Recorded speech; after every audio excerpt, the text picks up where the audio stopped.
Selamat malam pemirsa, terima kasih Anda menyaksikan Perempuan Bicara selama 1 jam ke depan bersama saya Balkis Manisang.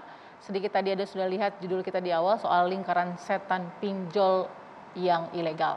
Nah, saya tidak sendiri malam hari ini, agak sedikit berbeda, tapi saya akan perkenalkan satu-satu perempuan-perempuan yang sudah ada di meja Perempuan Bicara. Saat ini ada Mbak Asfi Nawati sebagai aktivis HAM. Apa kabar Mbak Asfi? Baik, apa kabar Sehat Mbak? ya? Sehat, terima Oke, kasih. baik. Kemudian juga ada Mbak Devi Rahmawati sebagai pengamat sosial. Apa kabar Mbak Devi? Alhamdulillah, insya Allah sehat Mbak. Sehat ya? Oke, Ya. Kemudian juga saya akan perkenalkan satu lagi, Mbak Afiliani sebagai pengamat ekonomi. Apa kabar Mbak Afi? Baik Mbak, selamat malam. Sehat? Alhamdulillah sehat. Alhamdulillah sehat. Mbak Afi, terima kasih ya hadir di Perempuan Bicara untuk episode pertama ini ya.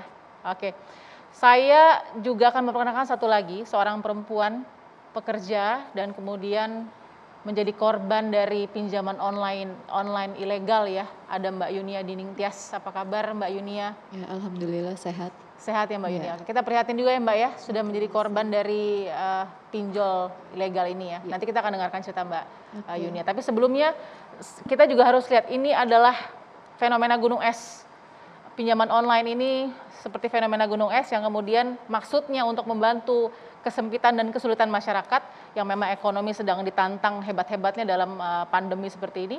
Namun ternyata justru banyak masalah yang bermunculan, bahkan memakan korban.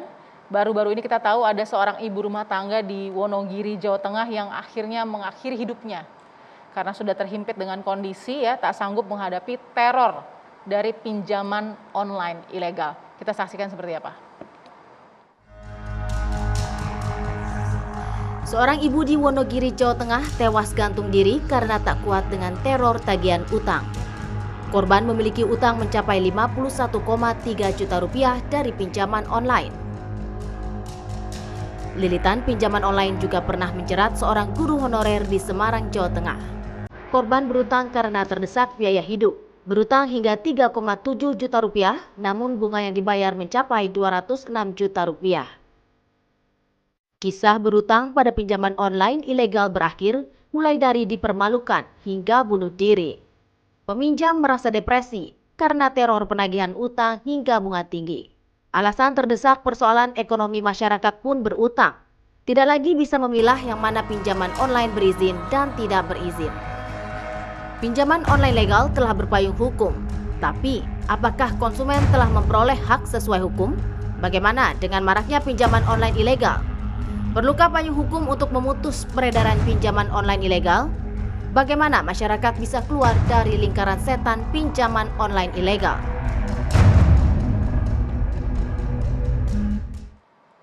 Yang ironinya selama 2019 sampai 2021 saat ini, tidak hanya kasus ibu di Wonogiri saja ternyata yang mengakhiri hidupnya karena terlilit lingkaran setan dari pinjol ilegal, namun ada 4 kasus bunuh diri lainnya terkait pinjol ilegal ini. Saya mau dengar dulu sedikit apa yang tadi sudah kita lihat di tayangan sebelumnya ke Mbak Devi ya. Mbak Devi, ini fenomena gunung es seperti terpinggirkan dari pusat perhatian juga mungkin pemerintah, mungkin masyarakat. Seperti apa yang Anda lihat? Ya, pertama mungkin yang kalau dari perspektif saya sebagai pengamat sosial ada 4 hal sebenarnya bisa disimpulkan kenapa kemudian tetap muncul masyarakat yang menjadi korban dari pinjaman-pinjaman ilegal ini.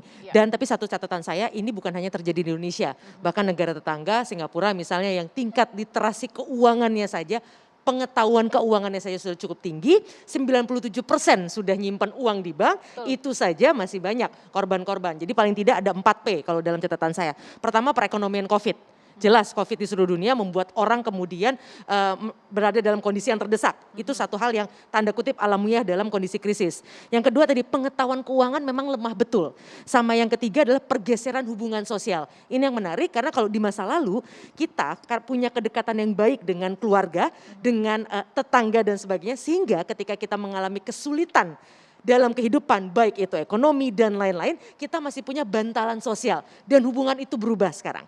Lalu yang keempat jelas pengaruh media sosial.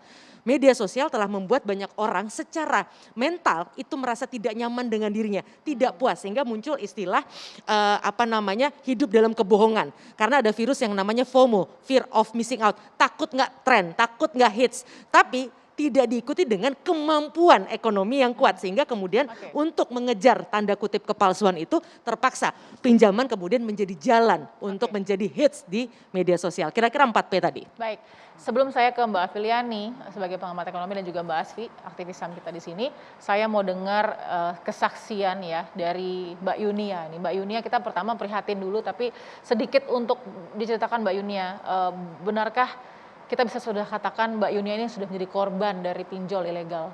Iya, betul. Bagaimana sih Mbak itu bisa sampai menjadi korban, seperti apa awalnya? Pinjol ilegal itu awalnya saya coba untuk cari pinjaman karena kebetulan saya kena vonis kanker. Sehingga saya butuh biaya untuk pengobatan saat itu. Dengan kondisi COVID yang saat ini, kebetulan saya di perusahaan juga ada WFH kan, dan itu berdampak ke penghasilan saya gitu. Saya coba buka-buka di Google, cari tahu, ternyata saya mendapati satu aplikasi, saya coba download, kemudian ya di situ seperti biasa foto KTP, foto selfie dengan KTP, pengisian yang mudah. Nah di situ ada kata-kata pengajuan sekali klik. Di situ saya nggak paham sebenarnya itu apa, tapi saya coba untuk klik di situ. Ternyata dalam satu aplikasi itu ada seperti banyak koperasi lah ya. Itu langsung ada 5 koperasi yang langsung transfer ke rekening saya. Itu awalnya dengan persetujuan atau tidak dengan persetujuan? Enggak, itu sekali klik saya pencet sekali klik itu dia langsung masuk ke rekening saya.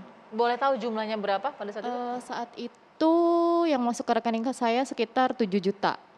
Tapi pengembaliannya itu sekitar 10 juta. Mohon maaf, pengajuan di awal berapa dari kebutuhan Mbak Yunia saat itu? Saat itu saya hanya butuh sekitar 2 juta, tapi saya nggak tahu ternyata kalau sekali klik itu banyak yang masuk kan ke rekening Jadi saya. berharapnya pinjam 2 juta, datang 7 juta. Iya.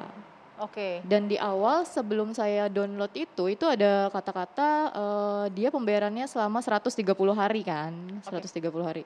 Tapi ternyata pas saya udah ditransfer, saya baru tahu pembayaran itu harus 7 hari dibayarkan 5 aplikasi tersebut. Sering berjalannya waktu, di hari kelima teror itu mulai datang, di hari itu juga harus dibayar 5-5-nya itu. Mereka tuh pasti beralasan ada perbaikan sistem segala macam. Oke. Padahal perjanjiannya 130 hari baru Ya 130 hari kemudian dikembalikan harusnya, ya, tapi ternyata baru 5 hari. ternyata setelah di approve dan ditransfer ke rekening saya, pas saya cek lagi mereka berubah jadi 7 hari. Wow. Ya, tapi di hari kelima pun saya udah dapat teror untuk dibayarkan hari itu, di jam itu, nggak boleh meleset atau data disebar. Boleh kita tahu nggak sih Mbak Yunia di tengah sedang berjuang melawan kanker, itu terornya seperti apa? Ya, mereka mau menyebarkan data saya ke orang-orang yang ada di kontak saya.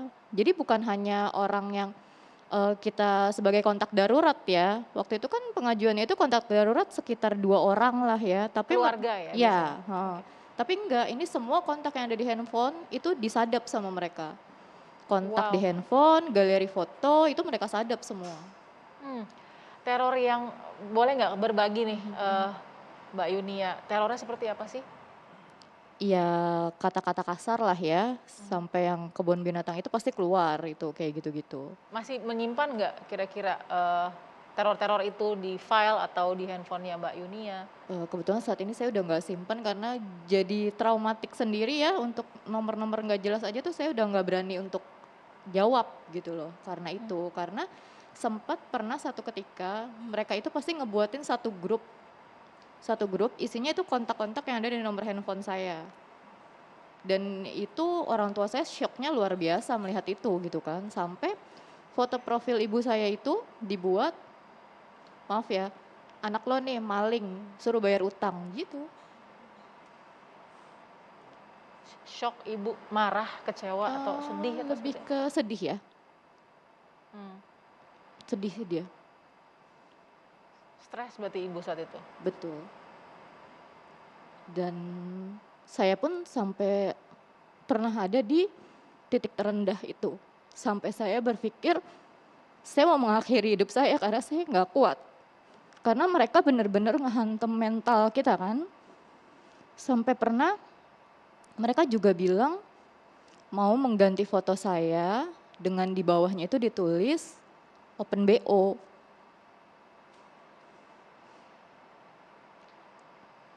semuanya itu dirasakan setiap hari.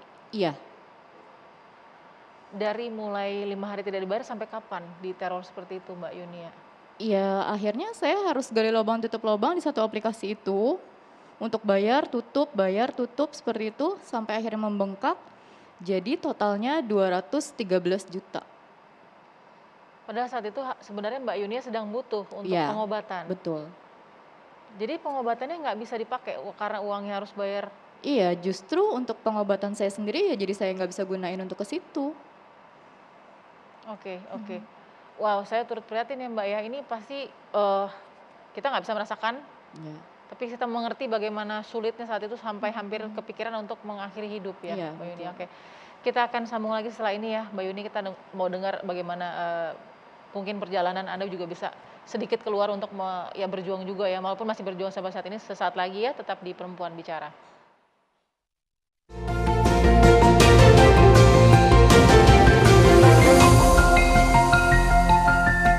Mas, nanti kalau sudah menemukan surat ini, jangan nangis. Tetap jaga anak. Memang aku bisanya membuat susah kamu. Maafin aku ya, Mas. Mungkin dengan jalan ini bisa membuat hidupku tenang. Maafin ya, Mas. Aku minta beribu-ribu maaf. Aku mati meninggalkan aib bagi keluarga ini. Mungkin sudah jalan hidupku. Di buku hitam kecil itu, ada semua data orang yang aku hutangi. Sampaikan permohonan maafku kepada mereka. Kalau bisa, hutangku dibayar pelan-pelan. Sekali lagi aku minta maaf. Aku sudah tidak kuat. Aku sudah tidak kuat lagi. Ini sudah jalanku.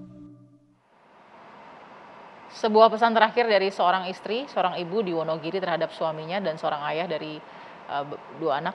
Nah, kita juga tahu bahwa Mbak Yunia adalah juga seorang ibu ya. Jadi pada saat itu tadi Mbak Yunia katakan sempat ada di titik tergelap ya, ya, betul. bahwa ingin mengakhiri hidup. Iya. Sempat ada sampai kepikiran seperti itu nggak? Kalau saya ingin tanya saja. Ada. Saya sudah sampai terpikir ke arah situ, bahkan saya udah meninggalkan pesan ya secara langsung untuk anak saya. Jadi hampir setiap malam itu saya tuh sulit sekali tidur gitu kan. Saya selalu dibayang-bayangnya besok pagi apalagi ya yang terjadi. Besok saya kayak gimana ya gitu. Di satu malam saya ngebangunin anak saya. Anak saya usianya masih 7 tahun. Saya bangunin dia. Dia tanya, "Kenapa, Ma?" Biasanya saya kalau bangunin dia karena saya ngerasa sakit dari sakit saya ya. "Kenapa? Mama sakit?" "Enggak, Mama cuma mau ngomong." "Kenapa?" "Satu hari ketika Mama nggak ada buat kamu baik-baik ya?" "Mama titip eyang. Mama nggak bisa ada sama-sama lagi untuk kalian." Sampai di titik itu. Anak bingung pasti dan bertanya. Ya, dia sama sekali nggak nanya, dia cuma meluk saya aja sih. Sambil nangis. Dia mungkin juga bingung kenapa dan karena apa ya. Itu aja sih. Tapi bisa kemudian mengurungkan niat itu? Saya mengurungkan niat itu karena saya ngelihat anak dan ibu saya itu buat saya apa jadinya mereka tanpa saya gitu kan. Terus kayak ya saya harus fight nih, saya harus melanjutkan hidup gitu kan. Mereka itu nggak pernah saya lihat, saya nggak pernah kenal mereka, kenapa harus saya takut gitu kan. Toh saya juga sudah menjalani kewajiban saya meskipun tidak sepenuhnya, tapi saya sudah berusaha gitu kan. Karena jeratan mereka kan luar biasa. Dan saya menganggap sebenarnya saya sudah melunasi apa yang saya pakai, hanya ya karena bunga mereka tinggi sekali kan. Jadi ya udah saya coba untuk ya udah saya harus kuat. Dan sampai sekarang apakah Mbak Yunia merasa sudah menyelesaikan semuanya? Masih ada yang belum terselesaikan, tapi saya menganggap semua udah selesai. Karena itu bukan kewajiban. Ya betul. Karena itu bunga di luar persetujuan. Ya betul. Atau hal-hal yang dilakukan secara pihak begitu ya. Ya saya merasa itu jebakan yang mereka ciptakan. Oke, satu lagi, itu kan pinjaman online yang aplikasinya ilegal ya, mohon maaf. Iya. Pinjolnya ilegal, Iya, tidak terdaftar betul. di OJK. Iya. Nah, pernah juga dengan yang legal tidak? Pernah. Pernah. Ya. Apa yang terjadi? Pinjol ilegal, Yang legal ya? yang legal itu mereka baik-baik ya. Mhm. Maksudnya ya karena mereka pun ada di OJK. Betul, terdaftar di OJK ya? Ya, Sudah. betul. Tapi semakin ke sini saya perhatikan pernah di satu ketika itu saya hanya telat 1 hari ya pembayaran, itu udah ada ancaman dari mereka mau sebar data. Cuma saya nggak tahu data yang mereka sebar itu apakah ke seluruh kontak atau hanya ke kontak darurat. Karena yang saya tahu legal pun Ilegal pun ya? legal, legal pun, ya. legal itu juga mengambil data kita. Iya. Karena kan sebelum persetujuan itu mereka meminta persetujuan kita untuk akses lokasi, Mhm. akses kontak, galeri seperti itu. Oke, jadi yang legal pun pernah memberikan seperti ancaman. Iya betul. Kalau tidak dibayar karena sudah telat 1 hari, Iya, saya akan sebar data. iya betul. Oke, ada yang sampai datang ke rumah, Mbak? Sampai saat ini belum. Oke, tapi tiap hari kontak itu secara siber atau digital selalu diganggu ya? Iya ada. Oke, saya mau ke Mbak Afi langsung. Mbak Afi, ini fenomena gunung es ya. Iya. Kita harus keluarkan ini karena memang ini pasti terjadi di masyarakat banyak. Yang dilihat dari kasus seperti ini seperti apa, Mbak? Oke, yang saya lihat memang dari masyarakat sendiri memang sekarang dengan era sosial media ini harus pandai. Karena dengan era sosial media ini juga banyak penipuan-penipuan, baik itu bentuknya investasi maupun pinjol-pinjol. Nah, Iya. mereka biasanya kita yang harus smartnya itu apa? Kita harus tahu bahwa pertama terdaftar nggak di OJK, karena yang Iya. terdaftar hanya 107 pinjol, di luar itu enggak. Yang kedua, biasanya memang nggak semudah itu gitu, karena kalau kemudahan nggak pernah ditanya gajinya berapa, nggak pernah ditanya NPWP, itu pasti ilegal gitu. Karena kalau yang legal tuh pasti dia akan tanya NPWP-nya, kemudian gajinya berapa, karena kan dia tidak tahu kemampuan dari orang ini berapa, sehingga kalau dipinjemin harusnya kan dilihat kemampuan bayarnya gitu. Betul. Jadi kalau nggak pernah ditanya tentang kemampuan bayarnya itu hati-hati ya. Terus kemudian ada perjanjian yang harus ditandatanganin. Jadi kalau nggak ada perjanjian itu juga harus hati-hati. Jadi bisa kayak tadi tuh. Jadi janjinya di situ tulisannya apa, tiba-tiba jadi berbeda. Karena Oke. kita tidak pernah menandatangani sesuatu. Gitu. Melanggar hukumkah ketika tadi ada satu tautan ya, klik cepat ya tadi ya? Betul. Satu klik pengajuan, satu kali klik masuk ke rekening masuk kan. uang Iya. di luar Nah, permintaan itu seperti Nah apa, itu Mbak? juga biasanya rekeningnya nggak nama PT, bisa nama pribadi. Nah tahu nggak namanya? Nah biasanya namanya pribadi, jarang berbentuk PT. Karena kalau berbentuk PT kan juga takut gitu. Iya. Nah biasanya itu adalah uang perseorangan yang dimasukkan langsung ke rekeningnya Mbak. Tapi atas gitu. nama koperasi Atas tadi nama ya? koperasi, tapi Iya. rekeningnya pasti pribadi kan, nggak atas nama koperasi. Rekeningnya itu ada salah satu PT. Ada yang Dia ada koperasi ada juga PT-nya, ya. iya. Ada yang koperasi, ada yang pribadi gitu ya. Nah, jadi itu juga paling tidak yang kita resmi itu yang harus kita tahu. Karena saya udah coba buka aja Google, yang resmi mana tuh langsung keluar. Bahkan ada nomor websitenya, Iya. ada nama perusahaannya yang terdaftar di OJK ya. Oke. Gitu. Jadi sekarang sudah mudah sekali. Nah, jadi era sosial media ini yang membuat orang jadinya akhirnya gampang tertipu karena banyak sekali penawaran-penawaran. ya. Oke. Nah yang kedua memang kan masyarakatnya beda-beda. Ada yang hedonis yang tadi Mbak bilang. Ya. Hedonis itu artinya gini, dia butuh pinjaman dengan ilegal tapi Ya. hanya untuk bersenang-senang. Nah kalau Mbak ini yang kebetulan yang kepepet karena dalam kondisi sakit Iya, ya. Nah betul. kalau kondisi sakit sebenarnya kan ada BPJS Kesehatan. Nah BPJS Kesehatan itu beda-beda. Ada Iya. yang dibayarin corporate, Iya. ada yang dibayar oleh pemerintah. Ada 80 juta yang dibayarin oleh pemerintah. Nah itu Iya. harusnya bisa kita manfaatkan kalau emang itu berkaitan dengan penyakit gitu. Nah ini jadi ini ada Oke. biasanya sih yang ilegal itu memanfaatkan orang-orang yang kepepet, itu biasanya dilakukan gitu. Oke, tapi saat itu keadaannya BPJS juga tidak bisa ya saat itu ya mungkin ya? Saat itu ada juga BPJS yang memang tidak ditanggung karena memang pure ada beberapa yang BPJS tidak bisa menanggung Kondisi untuk biaya, kita? iya, ketika itu.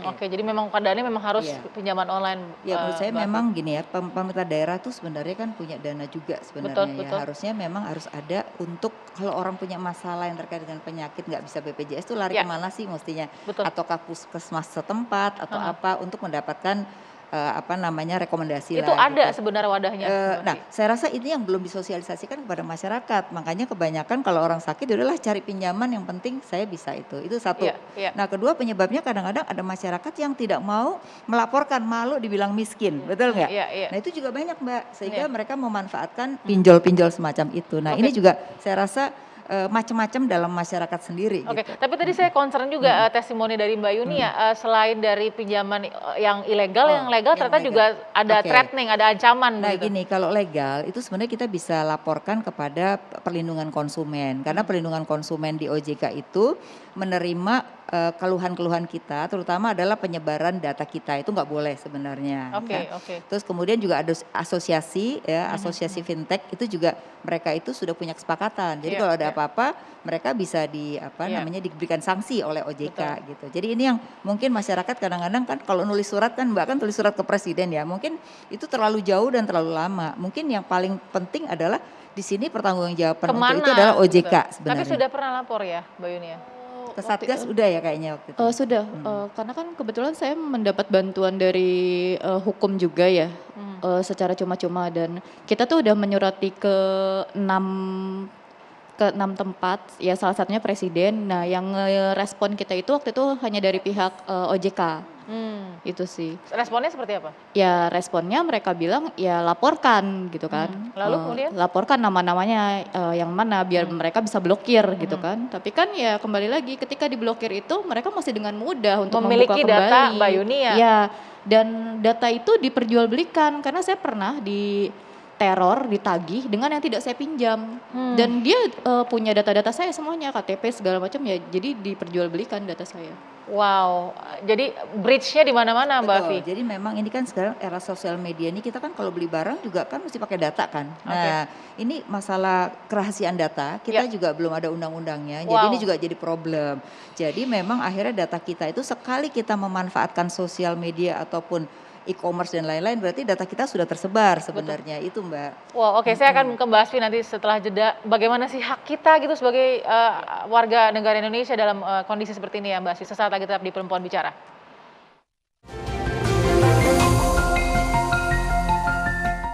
Terima kasih Anda masih menyaksikan Perempuan Bicara. Saya akan ke Mbak Asfi untuk tanya bagaimana hak asasi kita sebagai warga negara melihat bagaimana fenomena lingkaran setan pinjol ilegal ini sudah luar biasa begitu. Iya Mengancam.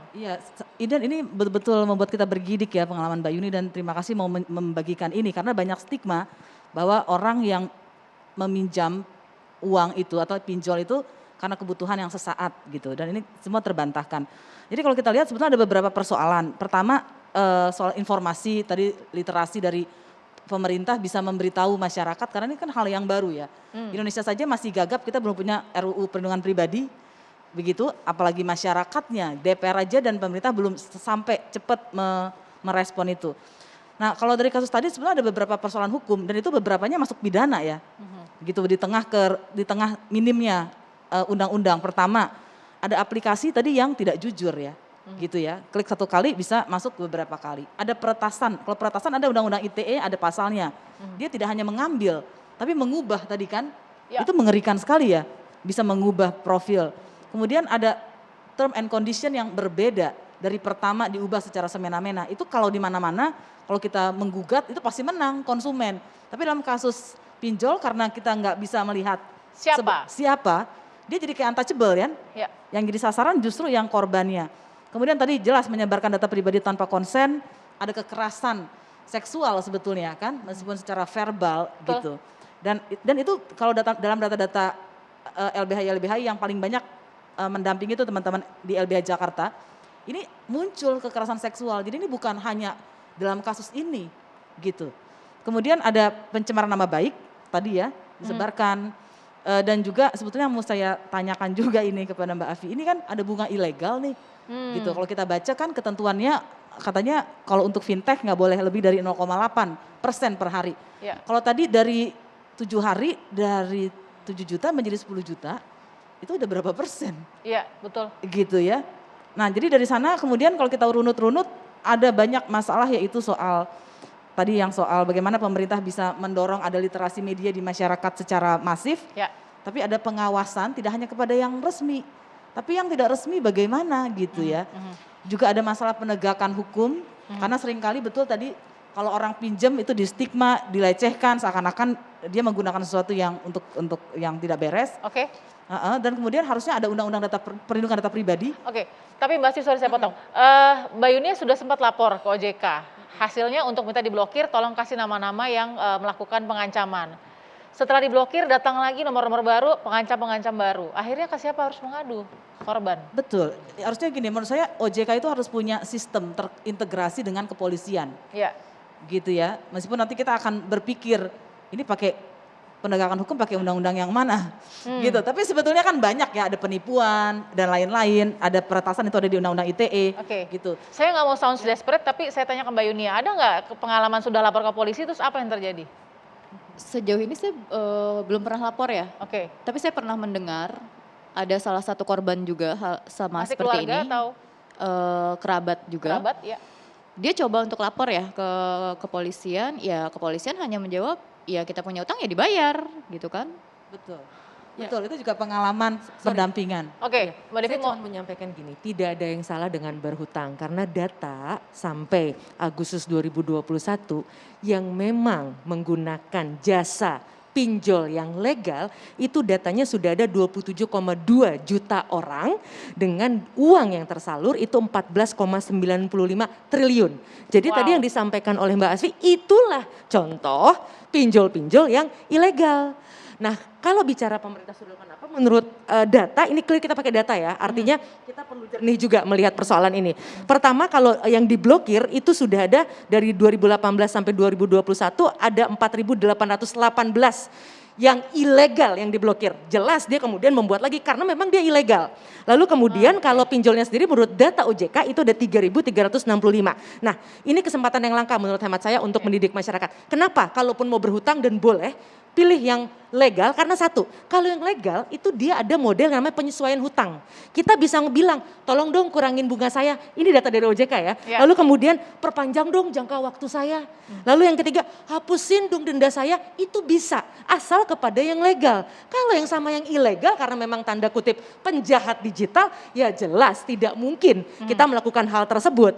Nah artinya pengaduan-pengaduan, nah ini mungkin sekalian promo gitu ya kepada masyarakat, ada nomor teleponnya, ada WA-nya untuk ngecek. Ini Oke. bener nggak sih? Itu 157 nomor teleponnya gitu. Kalau Oke. kalau kepolisian dan sebagainya kan itu 110 untuk ngadu. Ini ada namanya 157 telepon. Nah, cuman memang kadang-kadang karena situasi darurat dan sebagainya, Ya. kemudian kita sudah tidak mau atau tidak berkesempatan lagi untuk melakukan recheck. Dan satu, kalau yang legal dia tidak mungkin mengakses kita via WA. Karena mengakses data via WA saja dia sudah berani mengirim penawaran lewat SMS dan WA itu artinya sudah ilegal. Ini data OJK. Oke. Jadi kalau kita warga teman-teman masyarakat Ya. ada yang menerima itu mohon stop karena itu pasti ilegal. kita fact check yang legal. Pernah nggak masuk ke WhatsApp-nya Mbak Yunia pada saat mencoba yang legal? Penawaran itu legal nggak ada via WA? Tidak ada via WhatsApp Tidak ya. ada. Jadi benar-benar dari aplikasi tadi ya. Iya, Dan betul. hati-hati sekarang yang ilegal itu dia juga mereplikasi dia memfotokopi masyarakat biar mudah kan OJK udah ngeluarin tuh tadi 110 data itu dia ganti misalnya kayak Peduli Lindung aja. Iya. Yang benar itu kan .id bukan .com. Jadi kalau sudah .com aja udah salah. Nah, itu dia lakukan itu. Iya, betul, Nah, ini yang betul. memang kita perlu hati-hati. Dan yang kedua, soal data selain memang kita akan terus mendorong pemerintah dan parlemen segera mengetuk palu rancangan undang-undang perlindungan data pribadi. Ya. Tapi mohon maaf, Mbak. Kita ini sebagai pribadi sekarang Ya. banyak sekali orang selfie KTP-nya, selfie NIK-nya, itu di mana-mana. Nah itu yang digunakan oleh pinjol-pinjol itu, dia tiba-tiba bahkan selfie nomor rekening. Dia enak aja yang ilegal tuh, dia kirim saja ke kita, kitanya seneng, aduh alhamdulillah dapat berkah, padahal Oke. itu adalah modusnya. Oke, tapi apakah itu, oke saya mau ke Mbak Afi dulu ya. Tadi Iya. kan pertanyaan dari Mbak Asfi kan, Iya. satu permainan bunga ilegal. Terus kemudian kalau memang ngelapor ke OJK, cukup nggak dengan blokir? Ternyata mati satu tumbuh 1000 tuh. Nah, Oke, jadi gini di OJK itu ada Satgas namanya. Nah Ya. Satgas ini biasanya adalah menerima laporan-laporan untuk yang ilegal. Ya. Kalau yang legal biasanya ada perlindungan konsumen yang mereka nanti akan follow up terkait dengan yang legal gitu. Nah biasanya Satgas ini akan follow up dan biasanya akan melanjutkan di proses hukum sebenarnya gitu. Oke. Nah ini yang harus kita kawal terus Oke. gitu ya. Dan terlalu banyak mungkin jadi OJK juga kan saking banyaknya Jadi kadang-kadang. overwhelmed, nggak Iya, nggak jadi teratasi gitu ya. menurut saya ke depan sih harus mungkin ada cabang-cabang tidak hanya di OJK pusat tapi di cabang-cabang harus diperbanyak satgasnya supaya Oke. lebih cepat menangani masalah ini. Karena masalah seperti Mbak ini banyak sekali sekarang terjadi. Betul. Terutama karena masyarakat tadi ya edukasi terhadap apapun itu kadang-kadang mereka nggak mau baca tapi mau mudahnya aja. Itu juga kita juga kadang-kadang Tapi- masyarakat kita yang harus Betul. juga diedukasi Mbak. Terus nggak pernah lihat bunganya berapa, Iya, tiba-tiba iya, iya. tagihan banyak ya. Iya. Kemudian kita punya kemampuan bayar berapa, itu kan juga perlu. Jadi Oke. kita yang harus sadar diri bahwa berapa kemampuan saya bayar ya. Terus saya jangka waktunya berapa. Jadi planning terhadap diri sendiri atau keluarga itu menjadi penting agar juga tidak gampang untuk Betul. terhadap penipuan ini gitu. Oke, but I have to say Mbak, mungkin dalam keadaan yang normal, tidak under pressure, tidak dalam di bawah Betul. tekanan dan kondisi sakit begitu, mohon maaf ya Kesulitan, Mbak ya. Yuni ya. Kita bisa berpikir jernih, tapi dengan sebuah kondisi seperti Mbak Yuni ya, pasti akan sulit untuk Setuju. memenuhi persyaratan-persyaratan tadi karena sudah dikejar waktu untuk survive gitu. Saya akan Betul. kembali lagi untuk bertanya kepada perempuan-perempuan di sini yang luar biasa tadi perspektifnya, sesaat lagi tetap di Perempuan Bicara.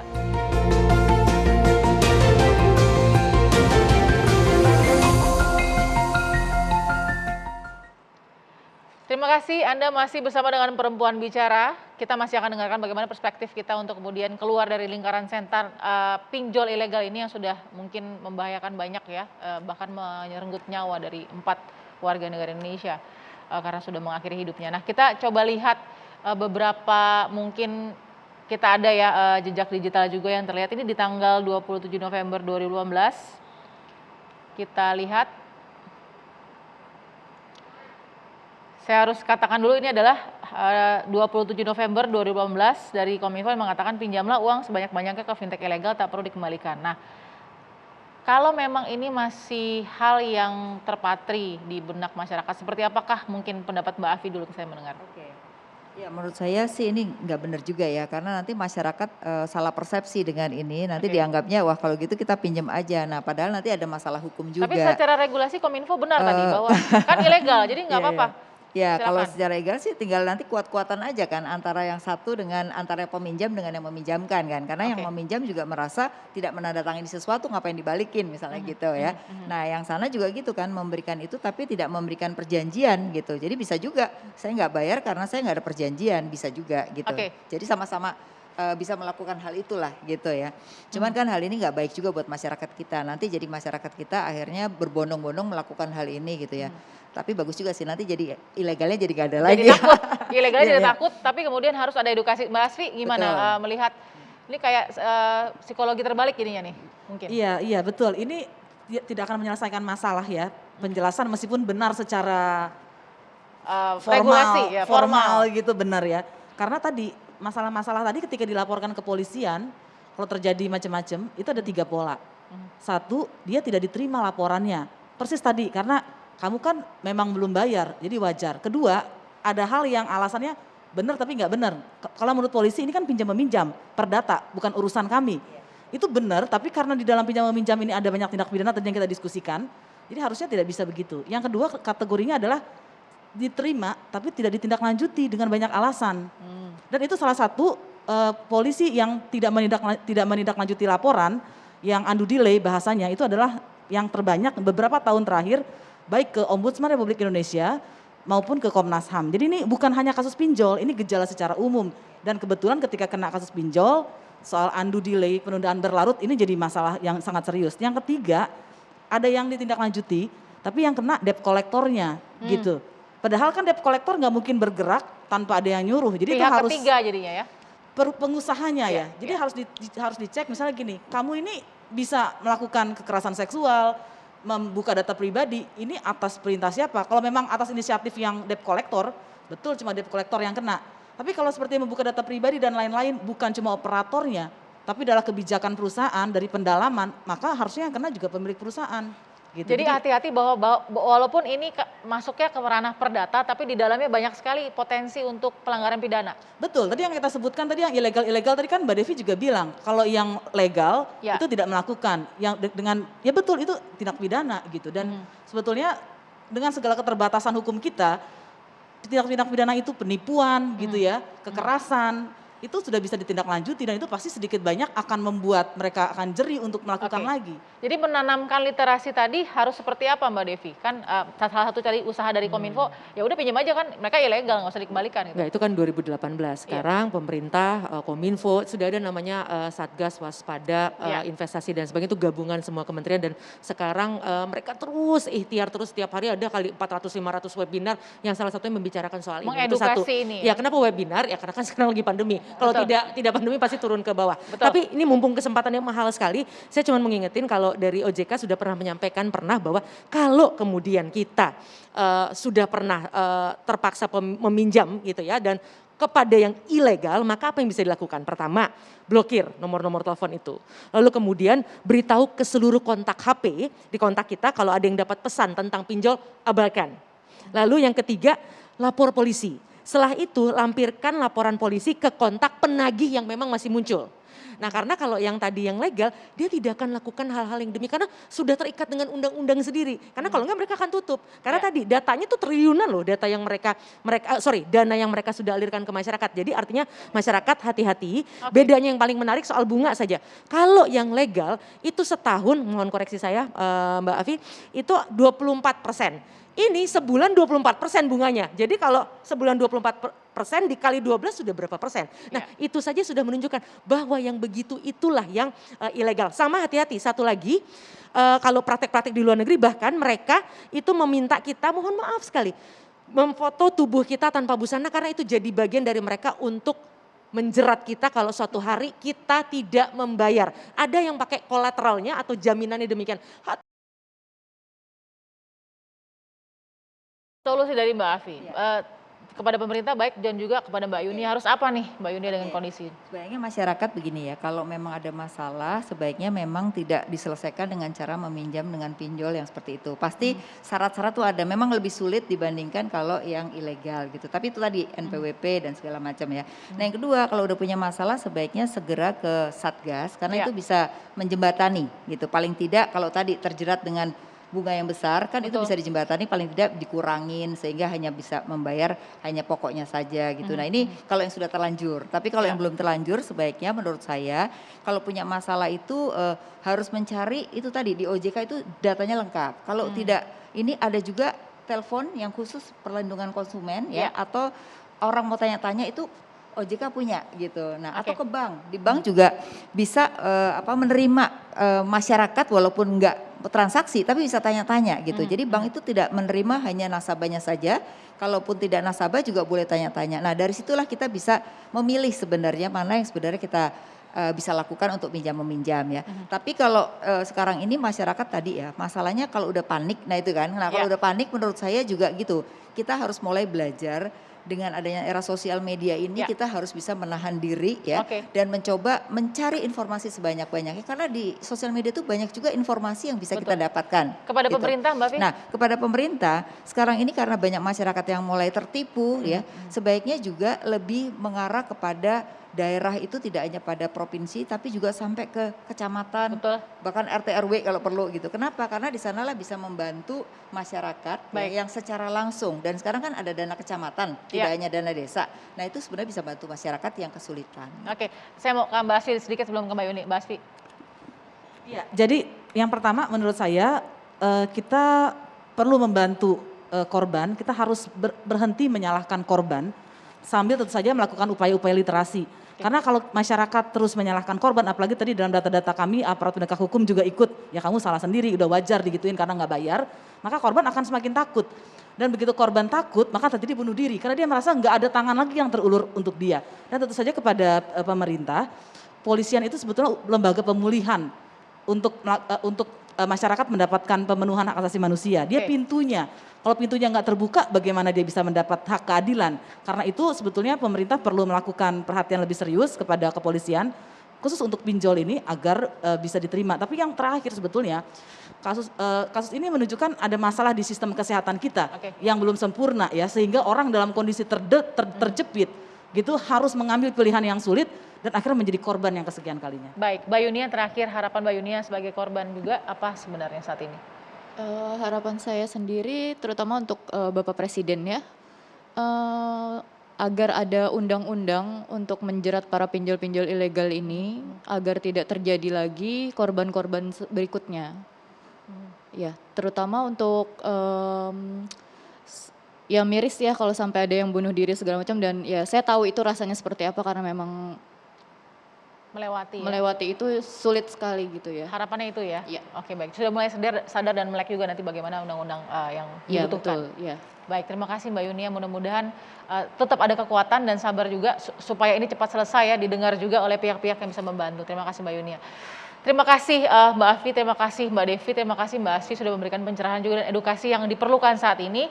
Mudah-mudahan bisa ditangkap niat dan kemudian tujuan baik bahwa hati-hati dalam memilih pinjaman online ya. Bukan tidak boleh tapi hati-hati dalam melakukannya. Cek 157 kalau ingin Cek 157 untuk kemudian memeriksa. Terima kasih Mbak Devi. Kita jumpa lagi di Jumat malam minggu depan. Terima kasih, sehat selalu. Sampai jumpa.